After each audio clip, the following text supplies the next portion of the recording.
Hello കൂട്ടുകാരെ, എല്ലാവർക്കും സുഖമാണോ? അപ്പോൾ ഇന്ന് എനിക്ക് സുഖമില്ല. ബിക്കോസ് ഡെയിലി ഫുഡ് ബ്ലോഗായിട്ട് വരുന്നത് ഞാൻ ഇന്നൊരു ഹോസ്പിറ്റൽ ബ്ലോഗുമാണ്. ബിക്കോസ് എൻ്റെ കാല് ചെറുതായിട്ടൊന്ന് മുറിഞ്ഞു. കാരണം ഒരു ആക്സിഡൻറ്റ് പറ്റിയതാണ്. വേറൊന്നുമല്ല, എൻ്റെ ബ്രദർ എന്നെ കൊണ്ട് തള്ളിയിട്ടതാണ് കേട്ടോ. അബദ്ധത്തിൽ തള്ളിയിട്ടതാണ്.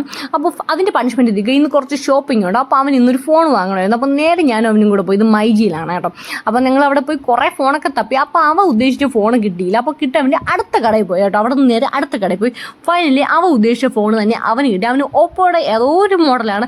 ഞാൻ അതിലൊന്നുമല്ലേ ഹാപ്പി. അതിൻ്റെ കൂടെ എനിക്ക് ഫ്രീ ഗിഫ്റ്റ് കിട്ടി കേട്ടോ. എനിക്കൊരു അയൺ ബോക്സ് കിട്ടി. ഞാൻ വളരെ വളരെ ഹാപ്പിയാണ്. ഈ ഫോൺ മൈജിയിൽ നിന്നാണ് വാങ്ങിയത്. പിന്നെ കുറച്ച് നേരം ട്രിവാൻഡ്രത്തൊക്കെ കിടന്ന് കറങ്ങി ഗിഫ്റ്റ് പോയിട്ട് ഞാൻ അവിടെ കിടന്ന് കുറച്ച് നേരം തേരാപ്പാട് നടന്നു. പണിഷ്മെൻറ്റ് ഇതൊക്കെ ഞാൻ അവനെ കൊണ്ടുവന്ന സ്ഥലം ഫുഡിയാണ്. എൻ്റെ ഫേവറേറ്റ് സ്പോട്ടാണ് കേട്ടോ ഈ ഫുഡിയൊക്കെ. അവിടെ പോയി ഫസ്റ്റത്തെ പണിഷ്മെൻറ്റ് ലിപ്സ്റ്റിക്കാണ്. എനിക്ക് ലിപ്സ്റ്റിക് ഒരുപാട് ഇഷ്ടമാണ്. ഞാൻ ലിപ്സ്റ്റിക് ഇട്ടാണ് എപ്പോഴും നടക്കാറുള്ളത്. പിന്നെ ഈ ഡ്രസ്സ് എനിക്ക് ഒരുപാട് ഇഷ്ടപ്പെട്ടു. പക്ഷേ ഞാൻ വാങ്ങിയില്ല. എന്തോ വാങ്ങാൻ തോന്നിയില്ല, പക്ഷേ ഇഷ്ടപ്പെട്ടു കേട്ടോ. പിന്നെ അതുകൊണ്ട് ഒരു ചെരുപ്പ് പൊക്കി. ഈ ചെരുപ്പ് എൻ്റെ ഓൾറെഡി ഉണ്ട്. അപ്പോൾ ഞാൻ ഫൈനലി പുതിയതായിട്ട് എടുത്ത ചെരുപ്പ് ഇതാണ്. ഈ ചെരുപ്പ് എനിക്ക് ഒരുപാട് ഇഷ്ടപ്പെട്ടു. നല്ല ക്യൂട്ടാണ്. പിന്നെ കുറച്ച് ആക്സസറീസ് അവിടെ നല്ല അടിപൊളി കമ്മൽ, മാല, കൊലുസ്. പിന്നെ ഇതെന്താണെന്ന് എനിക്ക് മനസ്സിലായി. ബോയാണോ മാലയാണോ എന്തോ സാധനം അതും വാങ്ങിച്ച് 2 ടീഷർട്ടും വാങ്ങിച്ച് എൻ്റെ പണിഷ്മെൻറ്റ് അവസാനിച്ചു. അപ്പോൾ അത്രയേ ഉള്ളൂ. ബൈ.